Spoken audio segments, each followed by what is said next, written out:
Hello dear students, welcome to Kataria pharmacy. तो बच्चों कैसे हैं आप सब? आई होप सभी ठीक होंगे, सभी की स्टडी अच्छी चल रही होगी। तो हम स्टडी कर रहे थे B pharma first semester pharmaceutical analysis. इसके हमारी यूनिट थर्ड चल रही थी। यूनिट थर्ड का आज का हमारा लास्ट टॉपिक होगा। इसके बाद हम यूनिट फोर्थ स्टार्ट करेंगे। तो यूनिट थर्ड का लास्ट लेक्चर क्या है हम आज की इस वीडियो में बताने वाले हैं। तो टॉपिक हम स्टडी करेंगे इसके अंदर डाईएजोटाइजेशन टाइट्रेशंस। बहुत ही इंपॉर्टेंट क्वेश्चन है, आपको 5 मार्क्स में पूछा जाएगा जहाँ तक मुझे लगता है। तो इसको आप अच्छे से प्रिपेयर करना, अच्छे से समझना। ज़्यादा हार्ड टॉपिक नहीं है, ज़्यादा कुछ स्टडी नहीं करना है। जनरल इंट्रोडक्शन देखना है, प्रिंसिपल देखना है और 3 टाइप के मेथड्स इसके अंदर हम देखेंगे और इसके एप्लीकेशन हमें स्टडी करना है। तो वीडियो में एंड तक बने रहना, जिससे आज का टॉपिक भी आपको समझ में आ जाए। तो स्टूडेंट्स, अगर आप चैनल पे न्यू हैं तो चैनल को सब्सक्राइब ज़रूर करें और बेल आइकन को प्रेस कर दें, जिससे हमारी आने वाली न्यू वीडियो का नोटिफिकेशन आपको सबसे पहले मिल सके। और सब्सक्राइब करने का बेनिफिट आने वाले टाइम में आपको होने वाला है, वो मैंने पहले ही अनाउंस कर दिया है अदर वीडियोज़ में। तो आ जाते हैं, हम ज़्यादा टाइम नहीं लेंगे आपका। डाईएजोटाइजेशन टाइट्रेशन। तो डाईएजोटाइजेशन टाइट्रेशन, ये नाम कैसे रखा गया, नाम क्यों रखा गया? तो इसमें क्या होता है कि एक डाईएजोनियम कंपाउंड का फॉर्मेशन होता है रिएक्शन के दौरान। तो उस मतलब जो डाईएजोटाइजेशन आयन या कंपाउंड बनता है, तो उस प्रोसेस को हम क्या बोल देते हैं? डाईएजोटाइजेशन टाइट्रेशंस। तो इसमें क्या लिखा हुआ है देखते हैं इंट्रोडक्शन में। The process of forming diazonium salt और compound is called as diazotization. बहुत ही सिंपल डेफिनेशन है ये डाईएजोटाइजेशन टाइट्रेशन की। Diazonium compound are group of organic compound. जो डाईएजोनियम कंपाउंड है, आयन है, वो क्या होता है? एक ग्रुप होता है किसका? ऑर्गेनिक कंपोनेंट का। मतलब कि उसके अंदर अदर कंपोनेंट्स भी प्रेजेंट होंगे, ऑर्गेनिक इनऑर्गेनिक, लेकिन जो मेन कंपोनेंट होगा उसका होगा ऑर्गेनिक कंपाउंड। ऑर्गेनिक कंपाउंड कौन सा होगा इसके अंदर, वो भी देख लेते हैं। Organic compound sharing A common functional group with the characteristics structure. क्या स्ट्रक्चर होगी? Mainly RN2 plus X। तो ये हमारा ऑर्गेनिक कंपाउंड हो गया। एमिनो ग्रुप हो गया, एराइल ग्रुप हो गया, मतलब इसके अंदर एड रहेगा। और अदर जो हमारा X है वो हो गया inorganic organic anion such as halogen हो गया। तो आगे ये लिखा हुआ है R can be any organic compound residue such as alkyl हो सकता है, एराइल ग्रुप हो सकता है, एंड X इज इनऑर्गेनिक और organic anion such as halogen और अदर कंपाउंड्स हो सकते हैं। तो मेन इसमें क्या होगा? एक एमीन होगा, एमीन प्रेजेंट होगा, एमिनो ग्रुप प्रेजेंट होगा। प्रिंसिपल देख लेते हैं। प्रिंसिपल में आपको काफी हद तक समझ में आ जाएगा, क्योंकि प्रिंसिपल्स में रिएक्शंस भी इन्वॉल्व होती हैं। In diazotization titration primary aromatic amine are react with the sodium nitrite in acidic solution. मतलब जो एमीन है हमारा, वो किससे रिएक्ट करेगा? सोडियम नाइट्रेट से in acidic solution to form diazonium salt. तो एक रिएक्शन हो गई कि जो हमारा एमीन कंपाउंड है वो किसके साथ रिएक्ट करेगा? सोडियम नाइट्राइट के साथ। तो क्या बनाएगा? वो एक कंपाउंड बनाएगा जिसको हम बोलेंगे डाईएजोनियम साल्ट या डाईएजोनियम आयन। और किसकी प्रेजेंस में होगा? एसिड की प्रेजेंस में। The first involved in the addition of sodium nitrite to hydrochloric acid cause formation of nitrous acid। First क्या होगा? रिएक्शन क्या करवाएंगे हम? जो सोडियम नाइट्राइट है उसकी रिएक्शन करवाएंगे HCl से। तो क्या किसका फॉर्मेशन होगा? नाइट्रस एसिड का। और NaCl हमारा इसके अंदर फर्स्ट रिएक्शन के अंदर निकलेगा। तो ये फर्स्ट रिएक्शन होगी। सेकंड जो मेन रिएक्शन होगी, जहां हमें डाईएजोनियम साल्ट मिलेगा, वो क्या होती है? The nitrous acid diazotize the aromatic amino group. जो नाइट्रस एसिड है, अब मतलब इसमें कंप्लीट प्रोसेस हमने दिखा दिया है कि जो एमिनो ग्रुप है वो नाइट्रस जो सोडियम नाइट्राइट है उससे रिएक्ट करेगा और HCl से रिएक्ट करेगा। तो इसके बीच की जो रिएक्शन थी वो ये होगी इसके अंदर कि एक नाइट्रस एसिड फॉर्म होगा जो क्या करेगा? इसको डाईएजोटाइज कर देगा एरोमेटिक एमीन को, और क्या बनाएगा? एक डाईएजोनियम साल्ट। ये जो हमारा है डाईएजोनियम साल्ट है, NaCl निकल जाएगा। तो ये हमारी मेन रिएक्शन होगी डाईएजोटाइजेशन टाइट्रेशन की। अब आ जाते हैं इसके मेथड्स पे। 3 मेथड्स बेसिकली हमें दिए गए हैं हमारे सिलेबस में। तो उनके बारे में स्टडी करेंगे हम। Direct method, indirect method, sorry direct method और रिवर्स मेथड, और एक होगा हमारा स्पेशल मेथड। तो पहले देखते हैं डायरेक्ट मेथड में क्या होता है।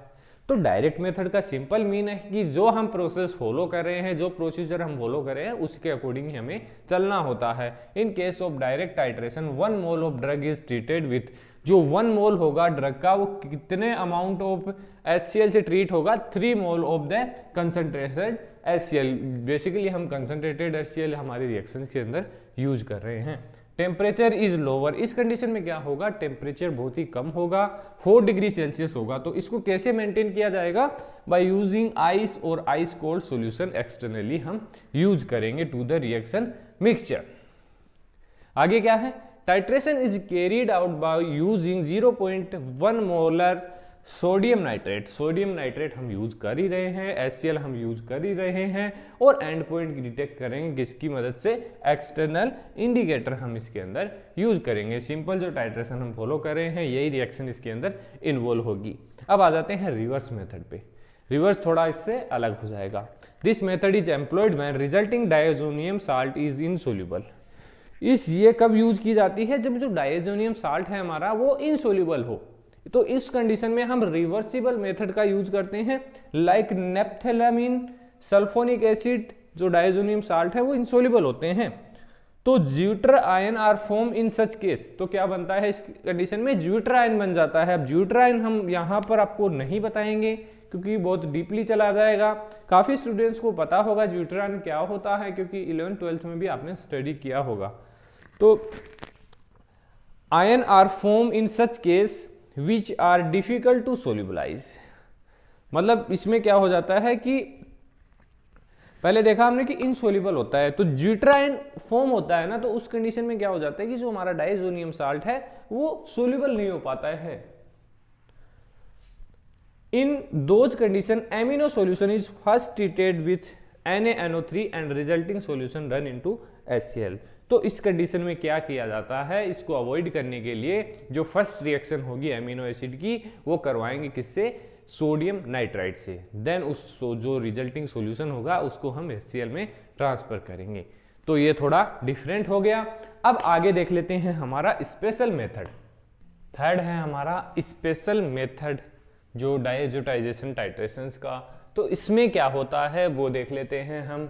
तो इस कंडीशन ये कब यूज करेंगे हम थर्ड मेथड का, जो स्पेशल मेथड है, जब डायरेक्ट जो टाइट्रेशन है हमारी पॉसिबल नहीं होगी, तो उस कंडीशन में हम इसका यूज करेंगे। कब पॉसिबल नहीं होगी डायरेक्ट टाइट्रेशन, वो देख लीजिए। In case of aminophenol direct method can not be use. किसके केस में, aminophenols, because on treatment with sodium nitrite, जब जो एमिनोफिनोल्स है वो ट्रीट करेंगे, रिएक्ट करेंगे सोडियम नाइट्राइट के साथ, तो क्या बनाएंगे, क्विनोनोन्स विच आर हाईली अनस्टेबल। वो क्विनोनोन्स बनाएंगे, तो वो क्या, क्विनोनोन्स जो हमारे होते हैं वो हाईली अनस्टेबल होते हैं। तो अनस्टेबल हमें रिक्वायर्ड नहीं है, हमें एक स्टेबल प्रोडक्ट की रिक्वायर्ड है। तो उस कंडीशन में हम यूज करेंगे स्पेशल मेथड का। इसमें क्या यूज करेंगे हम, therefore titration is not possible to carried out in such condition, reaction is carried out in the presence of copper sulfate। किसकी प्रेजेंस में रिएक्शन करवाई जाएगी इस कंडीशन में, कॉपर सल्फेट की प्रेजेंस में, which form a stable diazoxide and diazo coupling reaction they easily carried out। जिससे easily हम रिएक्शन कैरीड आउट कर लेंगे, क्योंकि इसमें डाइएजोक्साइड एंड डाइएजो कपलिंग रिएक्शंस कोज होगी, कैरी होगी। अब देख लेते हैं हम एप्लीकेशन ऑफ डायज़ोटाइजेशन कहाँ कहाँ यूज किया जाता है। तो बेसिकली जो डायरेक्ट टाइट्रेशन है उसका यूज हमने यहाँ पे लिखा है, एप्लीकेशन यहाँ पे लिखा है। तो फर्स्ट इसका यूज किया जाता है analysis of drug carried out by direct titration. मतलब जो ड्रग्स होती हैं उनके एनालिसिस में बेसिकली डायज़ोटाइजेशन टाइट्रेशंस का यूज किया जाता है। तो फर्स्ट कौन सी ड्रग है, डेप्सोन। डेप्सोन के एनालिसिस में डायज़ोटाइजेशन जो डायरेक्ट मेथड है उसका यूज किया जाता है। बेंजोकेन हो गया, primaquine phosphate and its tablet के एनालिसिस में भी इसका यूज किया जाता है। Procaine HCl, all sulpha drug that contain free amino groups.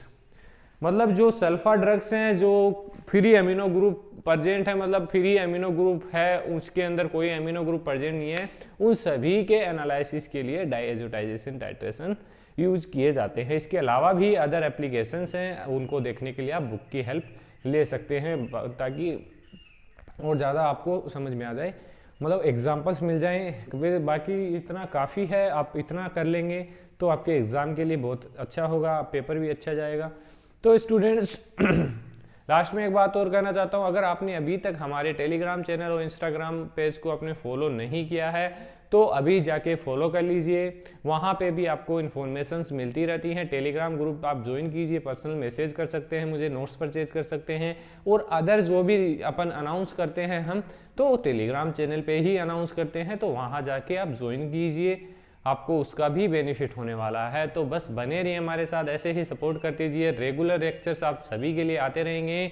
जल्द ही हम इस बीफार्मा फर्स्ट सेमेस्टर को कंप्लीट कर देंगे, देन हमारा सेकंड सेमेस्टर स्टार्ट होगा। हमेशा आपके साथ बने रहेंगे हम बीफार्मा 8 सेमेस्टर तक। तो बस आप भी हमारे सपोर्ट कीजिए, और कुछ नहीं चाहिए हमें आपसे। तो मिलते हैं नेक्स्ट वीडियो में, धन्यवाद।